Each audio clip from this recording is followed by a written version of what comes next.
अब बात करेंगे एक बड़ी खबर की, और खबर यह है कि कोरोना वायरस के बढ़ते मामलों के बीच एक बड़ी खबर आई है।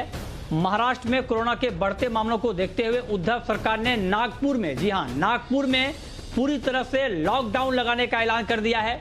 नागपुर में 15 मार्च से 21 मार्च तक लॉकडाउन रहेगा। ध्यान से सुन लें, नागपुर में 15 मार्च से 21 मार्च तक, जी हां, लॉकडाउन लगाने का ऐलान कर दिया गया है।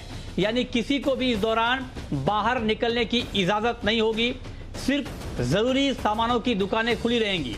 नागपुर में पिछले 24 घंटे में 1700 से ज्यादा नए मामले सामने आए हैं। इसने सरकार की चिंता बढ़ा दी है और यही वजह है कि नागपुर में लॉकडाउन लगाने का फैसला कर लिया गया है।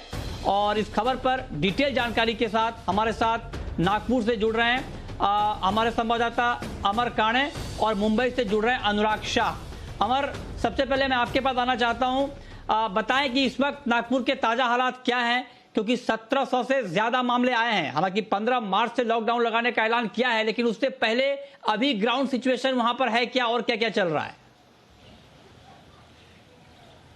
एक थोड़ी ग्राउंड सिचुएशन मैं आपको मृत्युंजय बताना चाहूँगा। आपने 24 घंटों में 1700 मामले बोले, लेकिन पिछले 10 दिनों के अगर पूरे मामले देखे जाए तो 12,000 से ज़्यादा मामले नागपुर में बढ़े हैं। जो मरीज़ है कोरोना के वो बढ़े हैं 12,000 से ज़्यादा। इस वजह से नागपुर की जो स्थिति थी वो गंभीर थी। पिछले 2 हफ्ते से वीकेंड के दिन मिनी लॉकडाउन भी होता था, लेकिन लोग मानने के लिए तैयार नहीं थे। आखिरकार अभी ये लॉकडाउन का निर्णय लिया गया है, जिसमें अत्यावश्यक सेवाएं छोड़ के सभी चीज़ें बंद रहेगी। ये नागपुर के लिए बहुत बड़ी चीज़ है, क्योंकि पिछले कुछ दिनों में नागपुर में बड़े तादाद पे कोरोना के मरीज बढ़ते जा रहे थे। प्रशासन ने अभी फिर से ये कड़े पैर उठाए हैं और कुछ दिनों के बाद इसके बाद पुलिस भी एक प्रेस कॉन्फ्रेंस करने जा रही है। जगह जगह पे नाकाबंदी भी होने वाली है और लोगों को एक आह्वान भी किया गया है कि घर के बाहर मत निकलिए, क्योंकि कोरोना बढ़ते जा रहा है। नागपुर में अभी तक का पूरा माहौल देखा जाए तो अभी तक 1,62,000 के करीब कोरोना के मामले अभी तक आए।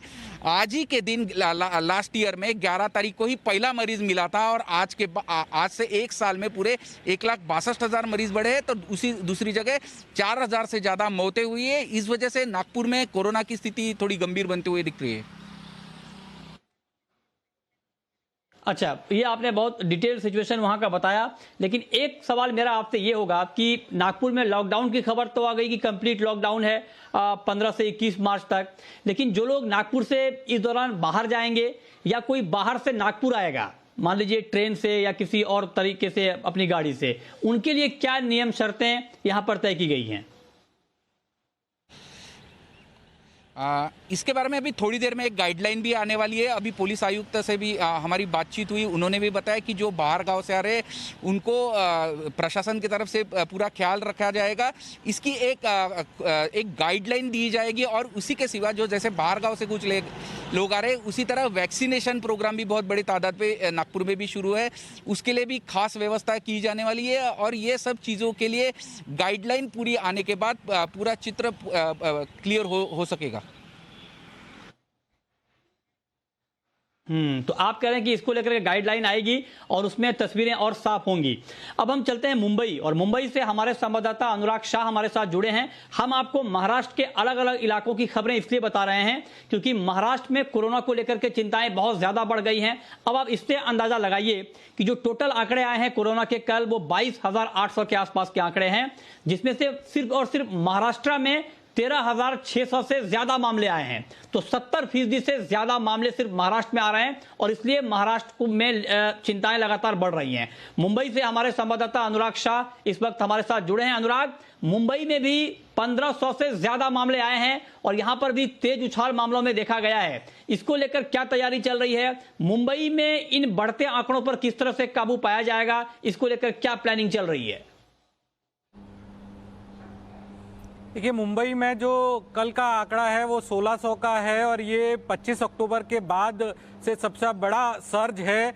और आज जब उद्धव ठाकरे ने खुद ने वैक्सीन लगाया और उसके बाद कहा है कि वो 3-4 दिन और इंतजार करेंगे अगर जो है आंकड़ा कम नहीं होता है तो मुंबई में भी लॉकडाउन का ऐलान हो सकता है। ये साफ साफ दो टूक जो है उद्धव ठाकरे ने कहा है। इसके अलावा जो बाकी भी मुंबई एमएमआर रीजन की हम बात करें, कल्याण डोंबिवली म्यूनिसिपैलिटी, वहां पर आंशिक लॉकडाउन है शाम को 7 बजे के बाद से। उसके बाद थाने डिस्ट्रिक्ट है, वहां पर कुछ 13 लोकेशन ऐसी है, वहां पे आंशिक लॉकडाउन है। इसके अलावा महाराष्ट्र के दूसरे हम बात करें, अभी अभी जो खबर आ रही है कि नांदेड़ के अंदर 12 तारीख से लेके 21 तारीख तक शाम को 7 बजे से लेके सुबह 7 बजे तक का स्ट्रिक्ट लॉकडाउन लगाया गया। इसके अलावा धुले, जलगांव, नासिक, ये भी जो अलग अलग कस्बे और शहर है, यहाँ पर भी जनता कर्फ्यू से लेके आंशिक लॉकडाउन का ऐलान जो है वहाँ की म्युनिसिपल कमिश्नर्स ने किया है। तो इसके मायने यही है कि जिस तरह से उद्धव ठाकरे कह रहे हैं कि जो केसेस में सर्ज हुई है, महाराष्ट्र और मुंबई दोनों के जो आंकड़े हैं वो अक्टूबर में जो आंकड़े आ रहे थे, अक्टूबर मिड के अंदर जो आंकड़े आ रहे थे उस स्तर पे पहुंच गए हैं। और इसी में अगर बढ़ोतरी जारी रही तो मुमकिन है कि आने वाले दिनों में देश की आर्थिक राजधानी मुंबई में एक बार फिर लॉकडाउन पर विचार हो सकता है। हाँ, ठीक है, ये तो लॉकडाउन की बात हो गई अनुराग, लेकिन मैं आपसे एक सवाल और ये पूछना चाहता हूं कि लॉकडाउन तो ठीक है, वो एक विकल्प होगा, लेकिन इसके अलावा और राज्य सरकार की तरफ से क्या तैयारी चल रही है ताकि मामले ना बढ़े, और इसको लेकर क्या कुछ नई प्लानिंग, मतलब ये कि कॉन्टैक्ट ट्रेसिंग या जो और सख्ती है इसको लेकर किस तरह से बढ़ सकती है?